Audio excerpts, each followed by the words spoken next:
Graph of, इसको अच्छे से थोड़ा सा देखना, graph of y equal to fraction x। तो फ्रैक्शन x को हम कैसे लिखते हैं, करली ब्रैकेट ऑफ x में, ठीक है। तो इसका अगर ग्राफ, ये बहुत ही तुमको दिमाग में रखना है हमेशा के लिए, क्योंकि बहुत जगह पे काम देगा। जैसे बॉक्स x का ग्राफ याद रखना चाहिए, वैसे फ्रैक्शन x का भी ग्राफ याद रहना चाहिए। तो y equal to fraction x है, तो फ्रैक्शन x को हम क्या लिख सकते हैं, x में से इंटीग्रल हटा दीजिए बॉक्स x को, तो इसका ग्राफ हम बना देंगे, ठीक। ये लिखा हुआ हो चाहे ये लिखा हुआ हो, दोनों एक ही चीज को इंडिकेट करता है। तो हम इसका ग्राफ बना रहे हैं क्योंकि हम बॉक्स एक्स से पहले से परिचित है, बॉक्स एक्स को पहले बना चुके हैं कि नहीं। कैसा ग्राफ बना था बॉक्स एक्स का, स्टेप सीढ़ी वाला, याद है कि नहीं? तो उसको हम स्टेप अप एक्स भी बोलते हैं। तो स्टेप अप एक्स का हम ग्राफ पहले से बना चुके हैं, इसलिए हम इसमें इसको कन्वर्ट करके ग्राफ बना। अब इधर ध्यान से देखो, इसमें भी हम केस लेते हैं, केस 1। यदि x 0 से लेके 1 तक है, जैसे बॉक्स में याद करो तुमको बताए थे, इसी तरीके से सेम बता रहे हैं। अगर x की जगह हम 0 से 1 की कोई भी चीज को रखें यहाँ पे, तो उसका बॉक्स क्या हो जाएगा दीपक? यहाँ अगर हम 0 रखें तो 0 का बॉक्स क्या, 0। और 0 से आगे बढ़ते हैं, 0.1 रखेंगे तो उसका भी बॉक्स 0, 0.9 भी रखेंगे तो उसका भी बॉक्स 1 से पहले कोई भी चीज अगर हम इसमें रखें तो वो 0 ही होगा। तो उस केस में अपना जो ये y है, y इज इक्वल टू हो जाएगा x minus 0, that is y equal to x। इसके बाद हम फिर से आगे बढ़ाते हैं, अगर x को 1 से आगे बढ़ाओ और 2 तक लेके जाओ, 2 से पहले रखना, तो इसमें 1 दोगे तो ये 1 होगा कि नहीं, 1 का बॉक्स 1, और 1.2 का भी बॉक्स 1, 1.3 का भी बॉक्स 1, 1.99 तक भी देंगे उसमें तो बॉक्स, उस समय y बराबर क्या मिल जाएगा तुम्हें, x माइनस 1। कोई दिक्कत? इस प्रकार से हम थोड़ा सा और लिख लेते हैं। यदि x की जगह पे 2 से 3 के बीच का कोई भी रखना, देखना यहाँ पे देखो 3 शामिल नहीं है, इधर 2 शामिल है, इक्वल टू लगा हुआ है, तो 2 से लेकर के 3 से जस्ट पहले तक की बात हो रही है, तो उस समय y इक्वल टू क्या हो जाएगा अपना, x माइनस 2। और एक और बस लिख लेते हैं, थोड़ा जगह भी भर जाएगा। इफ x जो है वो 3 से 4 के बीच में अगर रहा, तो तुम्हारा y इज इक्वल टू क्या मिल जाएगा, x माइनस 3।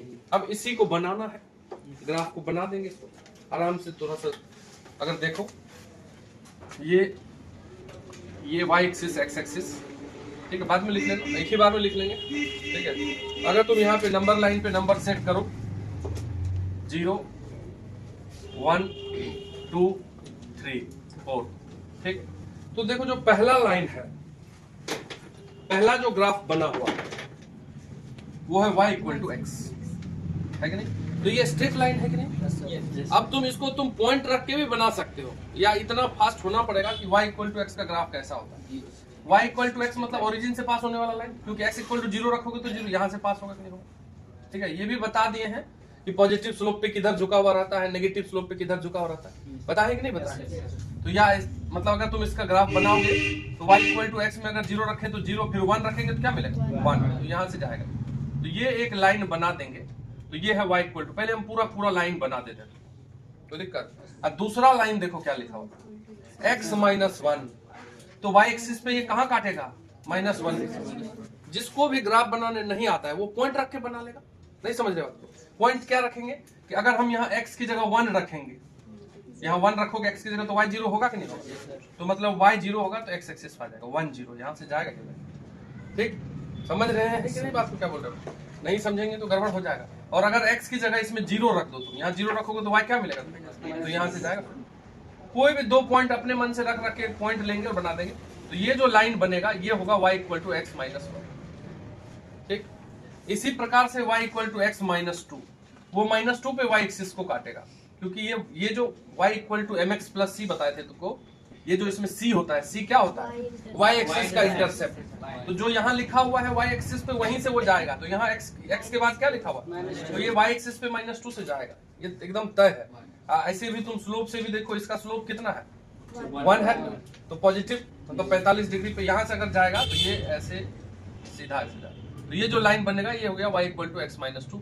उसी प्रकार से ये 3 से जो जाएगा ये हो जाएगा तुम्हारा y equal to x minus 3। अब लाइन बनाने का कई तरीका है, हम ऐसे बनाए, तुम पॉइंट रख के बनाओ, कोई दिक्कत नहीं। अब देखो पहला लाइन जो y इक्वल टू x है, ये तभी निकला था जब x क्या था, देखो 0 और 1 के बीच में, तो 0 से ये रहेगा लाइन, ये वाला जो लाइन है y इक्वल टू x, ये 0 से 1 के बीच में ही रखना है।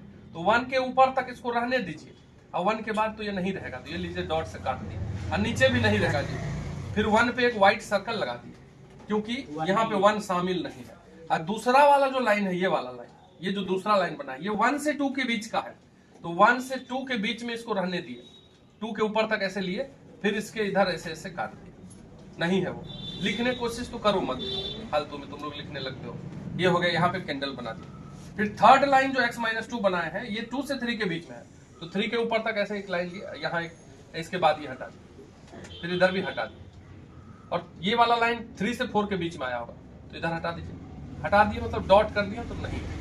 इस प्रकार से अगर हमको कंप्लीट और आगे बनाना होगा ना, तो ये बस बर्थडे वाला कैंडल को झुकाते जाइए, झुका दिए, मतलब 0 पे एक ऐसा कैंडल झुका के, फिर 1 पे एक कैंडल, फिर 2 पे एक कैंडल, फिर 3 पे, फिर 4 पे, फिर ऐसे 5 पे, ऐसे तुमको जहां तक करना है कर सकते हो, कोई दिक्कत, हमेशा यही बनेगा, सेम ऊंचाई का सब बनेगा। ये किसका ग्राफ है?